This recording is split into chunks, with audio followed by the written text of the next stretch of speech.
తిక్కలోడు కోటేసి ఒక్క ఛాన్స్ అని ముద్దులు పెట్టాడు, తల నిమిరాడు, బుగ్గలు దాకాడు. మీరంతా ఐస్ అయిపోయారు.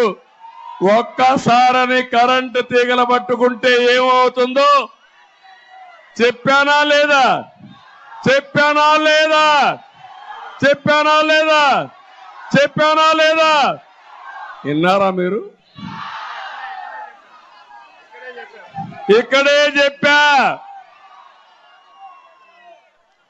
నేను అడుగుతున్నా, నేను నా కోసం చెప్పడం లేదు, బాధ ఆవేదనతో చెప్తున్నా. నాకు ఆ రోజు 9 సంవత్సరాల అధికారం ఇచ్చారు, 95 నుంచి 2004 వరకు. ఒక్కరోజు 1 గంట కూడా నేను వృధా చెయ్యలేదు. బ్రిక్ బై బ్రిక్, ఇటుక పేర్చాను. హైదరాబాద్ లో ప్రపంచంలో ఏం జరిగాయో అధ్యయనం చేశాను. అదే మీరు చూస్తే 165 కిలోమీటర్ల ఔటర్ రింగ్ రోడ్ అంటే తెలియని రోజులవి.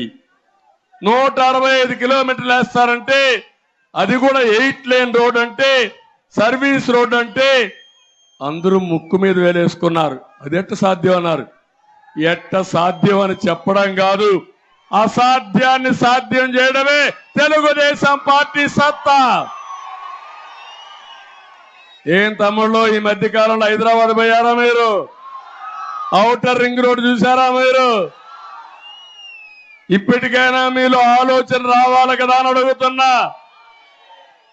₹1 ఖర్చు పెట్టకుండా రోడ్డు వేయడమే కాదు, హైదరాబాద్ లో 5,000 ఎకరాలలో ఇంటర్నేషనల్ ఎయిర్పోర్ట్ కట్టాం.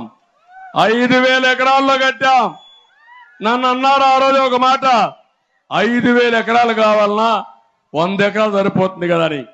ఈరోజు తెలంగాణ రాష్ట్రం తలసరి ఆదాయంలో నెంబర్ 1 రాష్ట్రంగా ఉందంటే దానికి మేము వేసిన ఫౌండేషన్ అని చెప్పి మరొక్కసారి తెలియజేస్తున్నా.